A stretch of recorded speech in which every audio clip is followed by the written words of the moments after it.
আজকে দেখলাম ফাইল ছিনতাই করে নিয়ে চলে গেলেন। শুধু তাই নয়, তিনি একটি গাড়ি নিয়ে এসেছিলেন, সেই গাড়ির নাম্বার যাতে ক্যামেরার সামনে না পড়ে সেটা তৃণমূল কংগ্রেসের কোনো একজন বা পুলিশের কেউ এইভাবে দুহাত তুলে যিশুখ্রিস্ট হয়ে ওই নাম্বার ঢাকা দেওয়ার চেষ্টা করেছিল।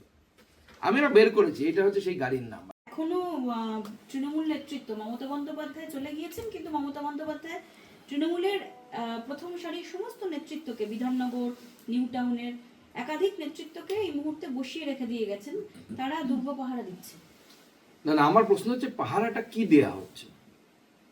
আইপ্যাকের অফিস, এই অফিসটা কি তৃণমূল কংগ্রেসের কোনো অফিস?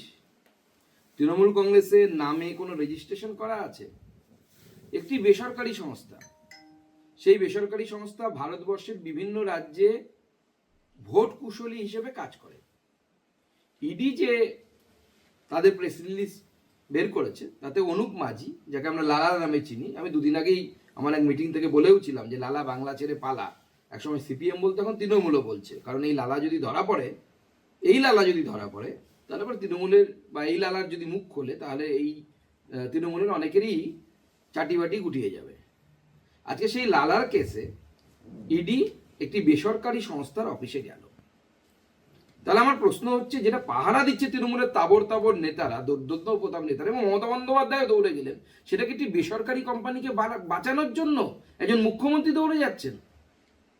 তার থেকেও বড় প্রশ্ন, যে যদি এটা না হয় তাহলে কি তৃণমূল কংগ্রেস কোনো বেসরকারি সংস্থা খুলেছে, বিজনেস শুরু করেছে, যে যারা অন্যান্য রাজ্যে, যেমন বিহারেও আইপ্যাক কাজ করেছে, এর আগে তেলেঙ্গানাতে আইপ্যাক কাজ করেছে, দিল্লিতে আইপ্যাক কাজ করেছে, এমনকি একটা সময় বহু আগে যদিও গুজরাটে বিজেপির হয়ে আইপ্যাক কাজ করেছে।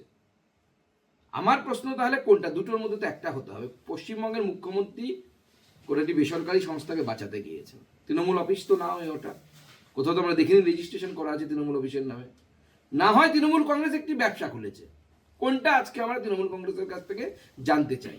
আর যদি বেসরকারি কোনো কোম্পানিকে মুখ্যমন্ত্রী বাঁচাতে যান এবং এইভাবে বাঁচাতে যান, মুখ্যমন্ত্রী সিকিউরিটি নিয়ে গেছেন কিনা জানা নেই। মুখ্যমন্ত্রীর পেছনে দেখলাম নন্দিতা চক্রবর্তী, সরি মাননীয়া নন্দিনী চক্রবর্তী, তিনি ঘুরে বেড়াচ্ছেন। কেন সিএস কেন যাবেন? আপনার কি ট্রেনিংটা কি ঠিক হয়নি নাকি আইএসের? আপনি কি করতে পারেন কি করতে পারেন, একটা পার্টির অফিস যেটাকে মুখ্যমন্ত্রী ক্লেম করছেন যে এটা পার্টির অফিস বাঁচাতে গিয়ে আপনি মুখ্যমন্ত্রীর সাথে চিফ সেক্রেটারি যাবে? আমি তো নির্বাচন কমিশনকে বলবো এখন থেকে নোট নিয়ে রাখুন, এই চিফ সেক্রেটারি যদি থাকে তো তৃণমূল পার্টি অফিসে গিয়ে বাসন মাজবে। এই চিফ সেক্রেটারি তো পদলেহন করতে এসছে। অদ্ভুত ব্যাপার, একজন চিফ সেক্রেটারি চলে যাচ্ছে বেসরকারি কোম্পানিকে বাঁচাতে। আমরা জানতে চাই যে এই কোম্পানির সাথে নন্দিনী চক্রবর্তীর সম্পর্ক কি, মমতা বন্দ্যোপাধ্যায়ের সম্পর্ক কি, মমতা বন্দ্যোপাধ্যায়ের পরিবারে কি শেয়ার কেনা আছে এই কোম্পানির?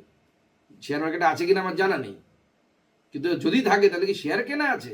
এই প্রশ্নের জবাব কিন্তু বাংলার মানুষ চাইছে। একটা গাড়িকেও ক্রমাগত আড়াল করার চেষ্টা করা হয়েছে, সম্ভবত চারটে গাড়ির নাম্বারটা যাতে না প্রকাশিত হয়, এটা আড়াল করার চেষ্টা করা হয়েছে। এর পেছনে কোনো রহস্য আছে? দেখুন, আমি আপনার এই প্রশ্নের উত্তরে একটু ইতিহাস টানতে চাই। মাননীয় মুখ্যমন্ত্রী যখন প্রথম মুখ্যমন্ত্রী হলেন 2011 সালে, তৃণমূলের দুটি গোষ্ঠীর মধ্যে গোষ্ঠীদ্বন্দ্ব হয়েছিল। উনি থানাতে গিয়ে পুলিশ মন্ত্রী হওয়া সত্ত্বেও পুলিশের উপর চিৎকার করে অপরাধীদেরকে বের করে এনেছিলেন।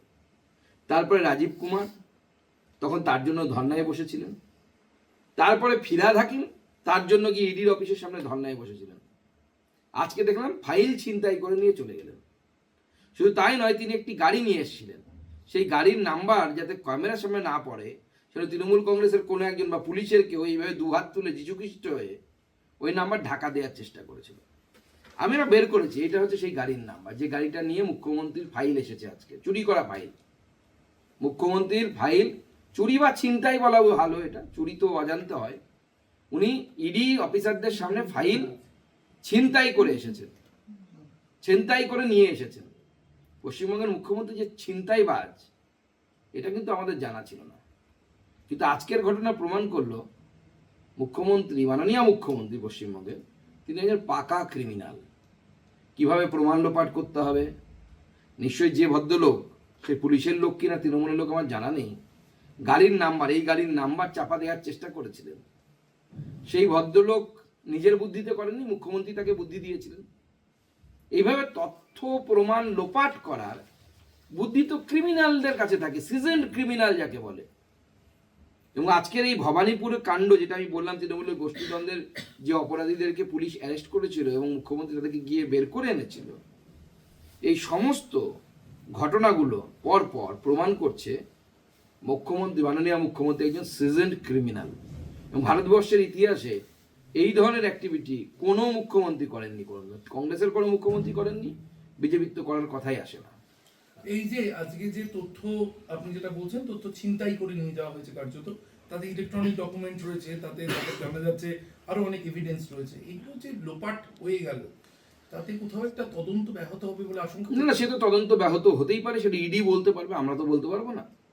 দেখুন, এটা ইডি এবং হচ্ছে আইপ্যাকের বিষয়, এর মধ্যে না বিজেপির ঢোকা উচিত না তৃণমূলের ঢোকা উচিত। কিন্তু হঠাৎ করে দেখলাম মুখ্যমন্ত্রী জাম্প দিয়ে তাতে পড়লেন। কোর্টের নাকি ইডি যাবে, আমরা যেটা মিডিয়ার মাধ্যমে জানতে পেরেছি, ইডি কোর্টে যাবে এবং এফআইআরও করবে। এই তাদের প্রেস রিলিজেও এটা আছে যে তার আমাদের স্ন্যাচ করে নিয়ে যাওয়া হয়েছে। তো ইডির যে বক্তব্য, এবং তারপরে আমরা ভিজুয়ালস দেখেছি, হ্যাঁ মুখ্যমন্ত্রী ফাইল নিয়ে বেরিয়েছেন। মুখ্যমন্ত্রী বা তৃণমূল কংগ্রেস নিশ্চয়ই কালকে ক্লিয়ার করবে ইডি কি তাদেরকে হাতে তুলে দিয়েছিল, না ইডি যেটা ক্লেম করছে যে মুখ্যমন্ত্রী ছিনতাই করে ফাইল নিয়ে গেছেন। আমাদেরও সামনে স্পষ্ট হওয়া উচিত না মাননীয় মুখ্যমন্ত্রী আমাদের কতটা বড় ছিনতাইবাজ। ইডির কাছ থেকে যিনি ছিনতাই করতে পারেন তিনি তো যেমন তেমন ছিনতাইবাজ নয়, আইএসআই মার্কযুক্ত ছিনতাইবাজ।